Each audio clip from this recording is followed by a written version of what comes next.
जय गुरुदेव। गुरु बिन ज्ञान न उपजै, गुरु बिन मिलै ना मोक्ष। गुरु बिन लखै ना सत्य को, गुरु बिन मिटै ना दोष। गुरु बिन लखै ना सत्य को, गुरु बिन मिटै ना दोष।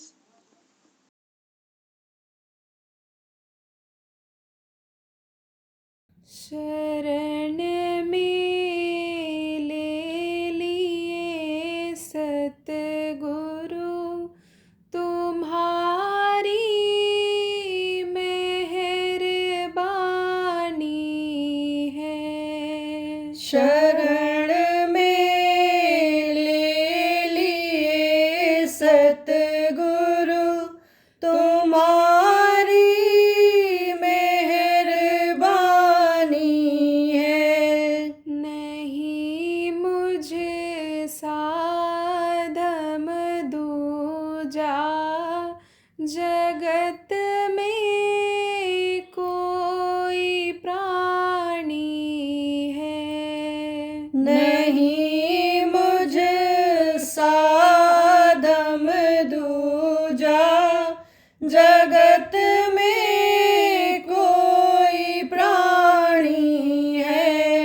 नहीं तन है मेरे बस में, नहीं मन है मेरे बस में। नहीं तन है मेरे बस में, नहीं मन है मेरे बस में। जो थोड़ी भाव भक्ति है, वो भी तो बस जुबानी है।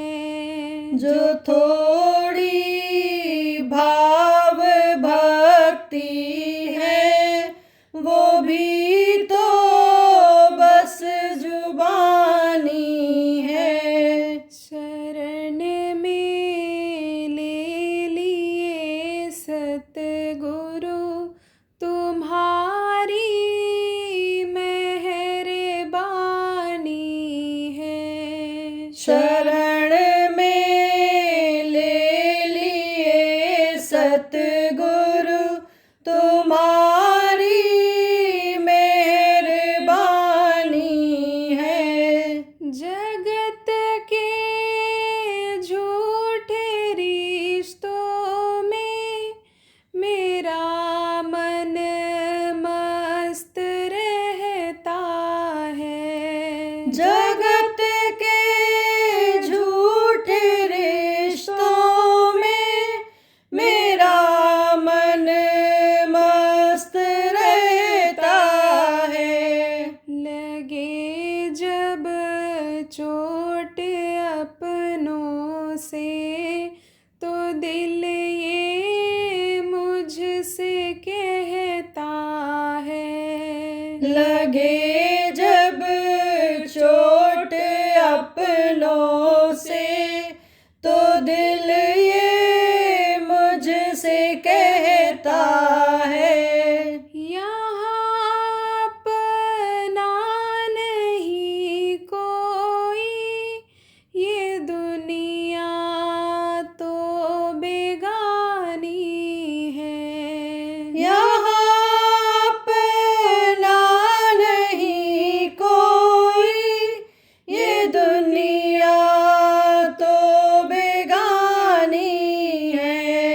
तू कर ले प्रीत सतगुरु से, ये दुनिया तो बेगानी है। तू कर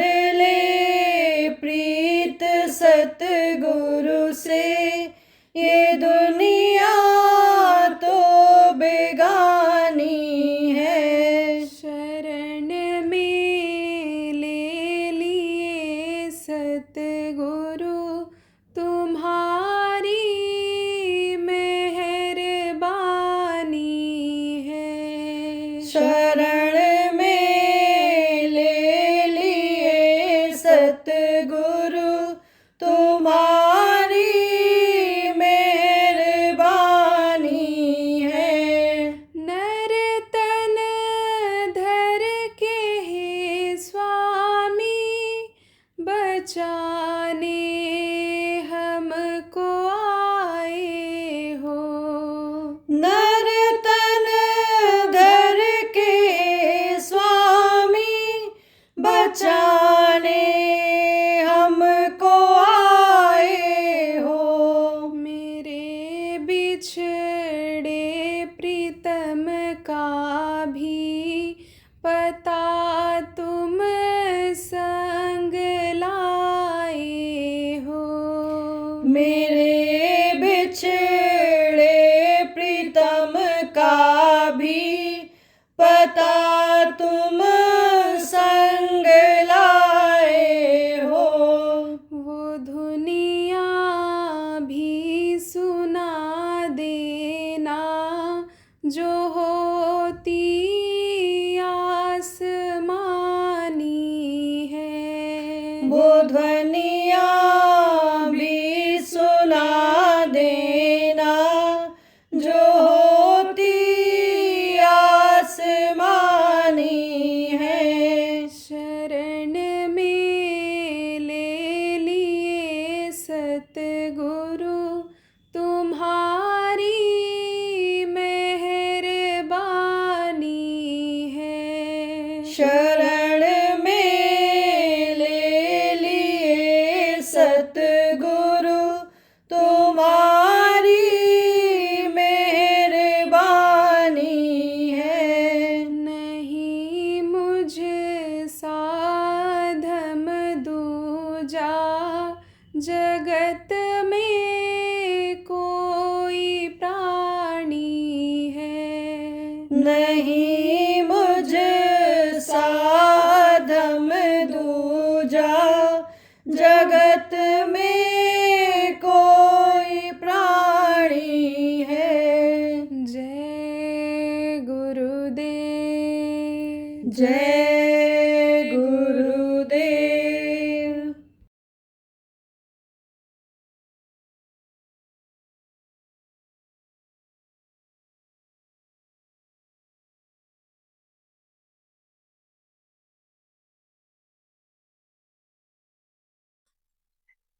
सत्संग से देखो बहुत लोग बदल गए, सुधार हो गया। सत्संग से लोगों की जान बच गई। हनुमान जी जब लंका जा रहे थे तो लंकनी की ड्यूटी लगी थी। कहाँ पर कि गेट से कोई बाहर का आया आदमी या जानवर कोई आने न पावे, तो उसने इनको रोका। जब रोका तब इन्होंने कोशिश किया कि वो मान जाए, लेकिन मानी नहीं। तब हनुमान जी ने एक मुक्का मार दिया, उसके सिर पर गिर गई, मुंह से खून निकला। तब उठकर खड़ी हुई और बोली, गोस्वामी जी महाराज ने लिखा है कि जब राम नहीं ब्रह्म बर दीन्हा, चलत बिरंच कहा मोहसीन्हा, और विकल होश ते कब के मारे, तब जानिस निश्चय संधारे।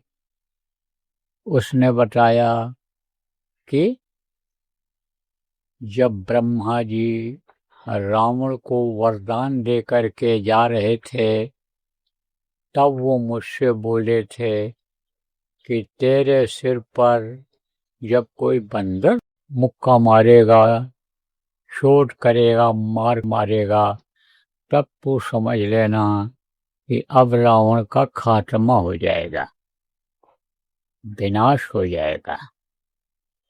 तो अब आप जाओ, आप कोई साधारण नहीं हो, आप जाओ और जिस काम के लिए आप जा रहे हो अपने प्रभु को याद करो। प्रविश नगर कीजिए सब काजा, हृदय लाख रघुपत राजा। उनको याद करके जाओ, अपने आराध्य देव को, और तुम सफल हो गए। हमको विश्वास हो गया, क्योंकि ब्रह्मा जी ने कहा था, 2 बात कहा था उन्होंने, ज्यादा कुछ नहीं, 2 सत्संग की बात कहा था। जो उसको याद ना आता तो हनुमान जी दोबारा मुक्का मार देते तो जान बचती नहीं बचती। दोबारा जब मारते तो चटनी ही हो जाती, पिस जाती उसी में, लेकिन जान बच गई। जान बचा लेता है। एक महात्मा जी जा रहे थे, शिष्य भी उनका था एक साथ में, रास्ते में रुक गए, पकाया खाया, लेट गए थोड़ा आराम करने के लिए। चेले ने सोचा कि बहुत बढ़िया महल दिखाई पड़ रहा है, चल करके देखें। चला गया राजा के महल की तरफ। तो राजा क्या करता था, साधुओं को बुलवाता था अगर उधर से दिखाई पड़ जाए, और बुला करके आदर सत्कार करता, खिलाता पिलाता, लेकिन सवाल करता था, और सवाल का जवाब जो दे ले जाते थे उनको तो भेंट दक्षिणा दे करके सम्मानित करके और फिर वापस भेजता था। जो सवाल का जवाब नहीं दे पाते थे उनको बंद कर देता था जेल में, कि यह साधु नहीं हैं, यह सवादु हैं, यह खाने पीने के लिए ये घूम रहे। भैंस बहुत से होते ना, भैंस पड़रा जिसके दरवाजे पर बंधा रहता गांव में, उसी के यहाँ रुकते हैं और तरीका सीखे रहते हैं गृहस्थों को बताने का। मुँह से कुछ साफ साफ ना बताना पड़े, इशारा कर देते हैं, कहते देखो भाई, मैं तो बहुत साधारण हूँ और हमारा भोजन भी बहुत साधारण है। मुझको तो चिकना चोपड़ा से कोई मतलब नहीं है, मुझे तो बस हलवा पूरी रूखा सूखा मिलता रहे। अब इशारा हो गया कि बाबा तो हलवे पूरी खाते हैं, अब हलवा भी सूखा पूरी भी सूखी, रस होता है उसमें, उनका काम में नहीं। तो वो राजा ने कहा कि भाई ऐसे तो हमारे राज्य में साधु हैं और सब साधु हो जाएंगे, तो सजा दे देता था। जो साधता है साध होता है, और जो साध लेता है वही साधक कहलाता है। और फिर जब और आगे बढ़ जाता है, संत हो जाता है, तो अब आप इस बात को समझ कि ये खाया पिया तो खूब बढ़िया माल मिला महाराज जी का चेला, लेकिन बंद कर दिया गया जेल में क्योंकि सवाल का जवाब नहीं दे पाया। 3 सवाल राजा ने किया था कि ये बताओ सत्संग का क्या लाभ मिलता है, सच्चे महात्मा के दर्शन का क्या लाभ मिलता है, और सेवा से क्या लाभ मिलता है। तो एक का जवाब नहीं दे पाया। जब गुरु जी उठे आराम करके, आवाज लगाया तो सेवक गए, कहे कहाँ चला गया। बन पे आंख देखा, और वो तो चला गया चक्की पीसने। जेल में चक्कियां रखवा देते थे कैदियों के पास, तो उसमें आटा पिसवाते थे, चक्की पिसवाते थे जेल में, पहले के समय जब ये बिजली की चक्कियां नहीं थी। बोले भाई चलो छुड़ाया जाए उसको। पहुंच गए राजा के यहाँ, इनके लिए भी स्वागत सत्कार की चीजें आ गई। बोले ना, पहले राजा तुम अपने सवाल का जवाब ले लो, करो सवाल मुझसे। तो यही सवाल राजा ने उनसे भी किया कि सत्संग से क्या लाभ होता है। पहला सवाल ये किया, कहा कि आप देखना चाहते हो या सुनना चाहते हो। बोले महाराज अगर सत्संग का लाभ हमको आप दिखा दो तो इससे अच्छा और क्या होगा। बोले तो चले जाओ, नदी है तुम्हारे यहाँ जंगल में आगे। बोले है। कहा उधर एक पहाड़ी टीला है। बोले महाराज पूरा घूमा हुआ है मेरा। बोले चले जाओ, उस पर एक पेड़ होगा टीला के ऊपर, पहाड़ के ऊपर, उस पर तुम चढ़ करके बैठ जाना, इसका जवाब तुमको मिल जाएगा। और नहीं मिलेगा तब आओगे, तब हम आपको बता देंगे। राजा चला गया, बैठ गया पेड़ के ऊपर चढ़ करके, थोड़ी देर तक बैठा रहा। ये देखता क्या है कि एक आदमी झाड़ू लेकर के आया और वहीं थोड़ी दूर पर जमीन को झाड़ दिया, साफ कर दिया। दूसरा आदमी आया, बिछावन लेकर के, गलीचा कालीन लेकर के बिछा दिया। फिर देखा राजा ने कि कुछ आत्माएं आ रही हैं उधर से, कुछ लोग आते हुए दिखाई पड़े। वो आए, वहां बैठ गए। फिर देखता है राजा कि एक जैसे सिंहासन जैसा उतर रहा है ऊपर से, और वे उस पर एक दिव्य पुरुष बैठा हुआ है, बहुत सुंदर सुडौल शरीर वाला, तेज निकल रहा हो जैसे उसके चेहरे से। तो वो आया और कुछ सुनाया, और लोग बिल्कुल ऐसे मंत्रमुग्ध जिसको कहते हैं, आप ऐसे बैठे सुनते रहे जैसे पिन ऑफ साइलेंस कहते हैं इंग्लिश में, कि सुई भी गिर जाए तो उसकी आवाज आ जाए, इतना चुपचाप बैठ करके लोग सुनते रहे। उसके बाद में फिर वो ऐसे सिंहासन उड़ता हुआ दिखाई पड़ा राजा को। आदमी चले गए, फिर वही आदमी आया, अपना बिस्तर उठा करके लेकर चला गया। राजा बैठे देखते रहे कि और क्या देखें, और क्या होता है देखें, और क्या होता है। तो और काफी देर तक कुछ नहीं हुआ। फिर राजा उतरने लगे, चलो महात्मा से पूछेंगे। उन्होंने तो कहा था कि लौट के आओगे बताएंगे, नहीं समझ में आएगा तो अभी तो कुछ समझ में आया नहीं। तब तक एक काला कलूटा कुरूपी अपंग जैसा, टेढ़ा मेढ़ा शरीर जैसा आदमी आता हुआ दिखाई पड़ा। तो राजा फिर रुक गए।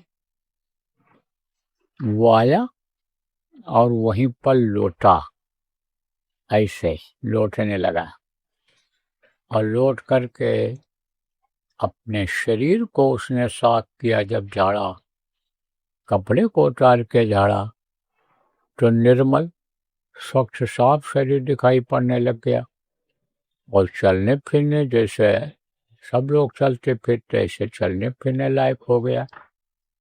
तब राजा ने कहा, अब इससे चल कर के बात करना ठीक रहेगा। यह तो चमत्कार हुआ इस जगह पर, इस भूमि पर लेट लेने से।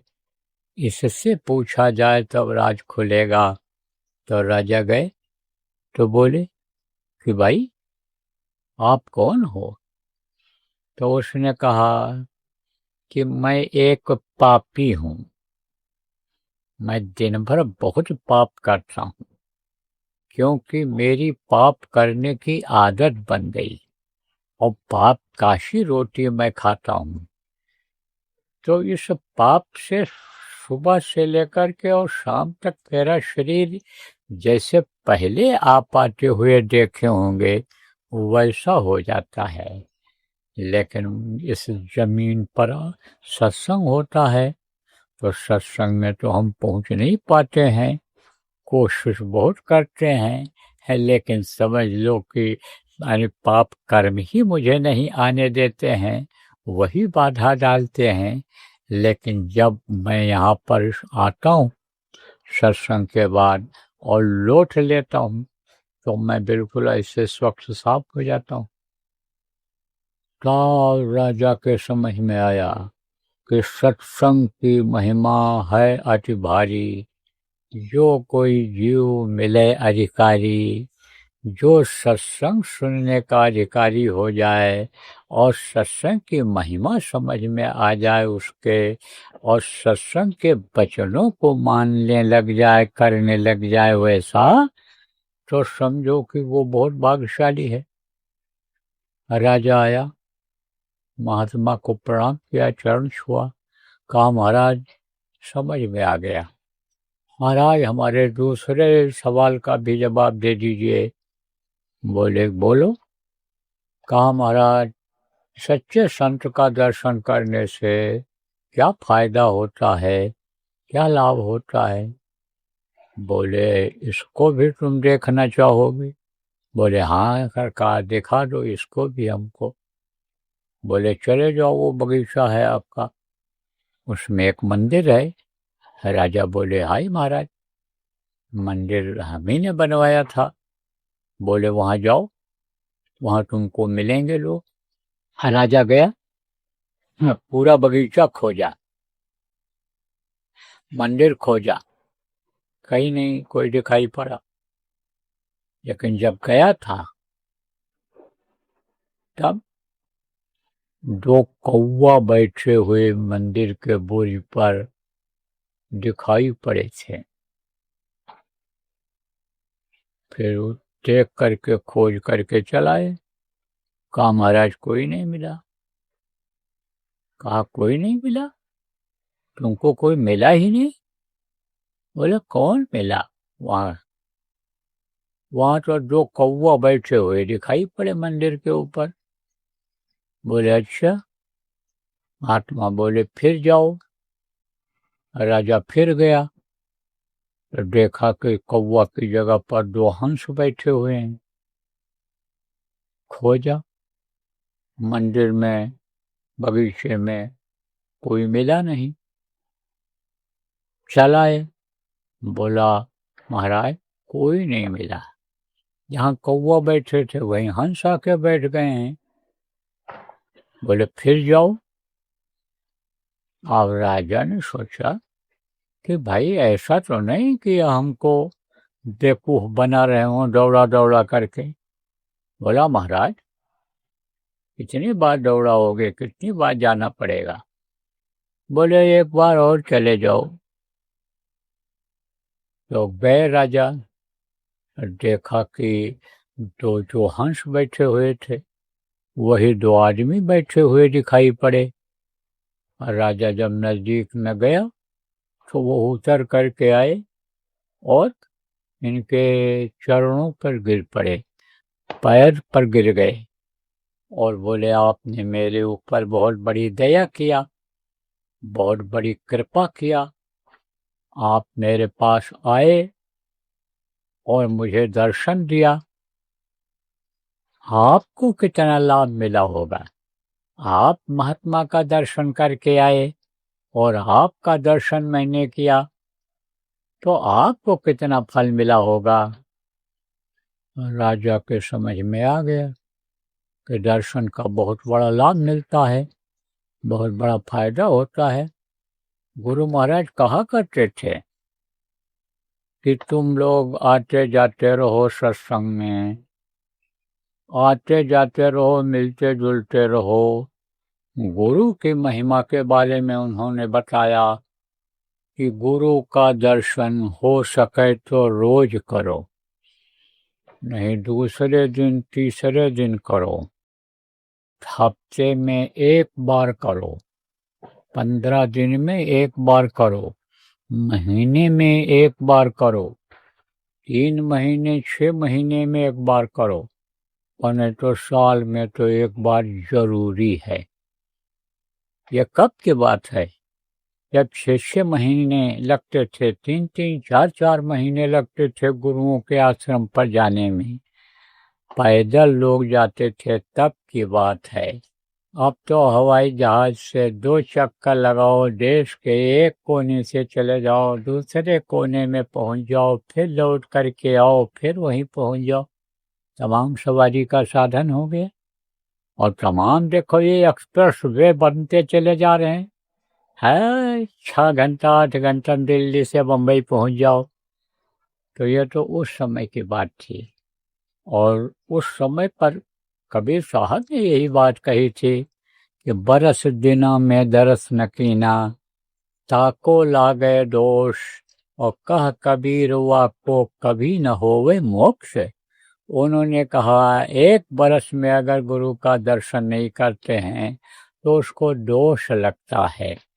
आप ये समझो उसको मुक्ति मोक्ष नहीं मिलता है, रास्ता मुक्ति मोक्ष का बंद हो जाता है।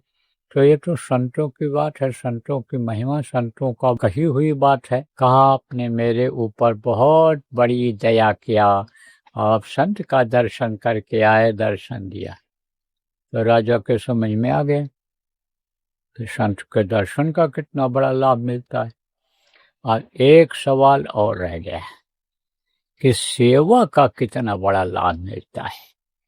क्योंकि देखो बहुत से लोग तो सेवा करना ही नहीं चाहते हैं, कहते हमारी पोजीशन खराब हो जाएगी, हमारे कपड़े खराब हो जाएंगे, हमको लोग बड़े आदमी नहीं कहेंगे, दौड़ धूप खूब करेंगे, बढ़िया कपड़ा लकालक पहने रहेंगे और सब व्यवस्था भी कराएंगे, केवल हुक्म देंगे, कर नहीं पाएंगे, कर नहीं सकते हैं।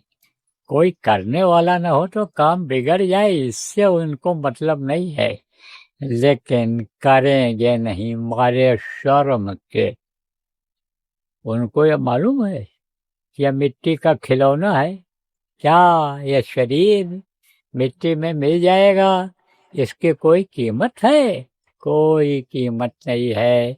जानवरों का हड्डी और मांस की कीमत है, वो बिक जाता है, और मनुष्य के चाम कोई काम नहीं आयो है।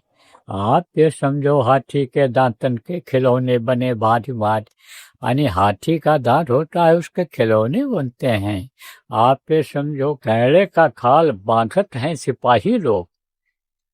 आप ये समझो पहले पर ये जो बेल्ट बनती थी कैड़े के खाल की बनती थी। जब ये कहावत कही गई थी, उन्होंने कहा था शेरियों के खाल थोड़ा पानी भर लाई है। शेरी किसको कहते हैं? बकरी को। तो पहले जब ये बर्तन नहीं थे तो कुएं से बावली से शेरियों का खाल जो था उसका बाल्टी बना करके, बर्तन बना करके उसमें पानी भर करके लोग हाथ पैर धोते थे, नहाते थे, कपड़ा धोते थे, उसको काम में लिया करते थे। मिट्टी का बर्तन में पानी भर करके पिया करते, लेकिन ये जानवरों के खाल का पानी का इस्तेमाल लोग कर लिया करते थे। लेकिन कहा मनुष्य का चाम कोई काम नहीं आया। मनुष्य का चाम कोई काम आया? जानवर का चमड़ा बेचने के लिए बाजार में जाते हैं, हड्डी बेचने के लिए जाते हैं, मांस बेचने के लिए जाते हैं, बोला करके लोग खरीदते हैं। और मांस लेकर के कोई जाओ, कहो लो आदमी का बहुत ताजा ताजा मांस है, बहुत ताजा ताजा खाल है, ये देखो बढ़िया नरम मुलायम, और दरवाजे खड़ा होने देगा? झगड़ा झंझट से बचने वाला होगा, कहेगा अरे बाबा जाओ जाओ जाओ आगे बढ़ो, यहाँ न रुको। और अगर कोई समझदार होशियार होगा फौरन मोबाइल निकालेगा, फोन करेगा, ये आदमी का खाल लेकर आया, पूछो कहाँ से लाया, क्या लाया, पुलिस वाले दौड़ पड़े। तो कोई काम नहीं आता है। ये हीरा जैसी काया तो जल जाएगी मना, ये तो जल जाएगी हीरा जैसी काया है जिसकी अनी फिक्र करते हो। तो कहने का मतलब यह है कि जो नामदानी है, सत्संगी हैं, उनको संगत की सेवा करने में संकोच नहीं करना चाहिए। और अगर गृहस्थ हैं तो गृहस्थ का यह धर्म बनता है, सेवा धर्म। यही धर्म है सबसे, सेवा धर्म कठोरा, यह सेवा करनी चाहिए।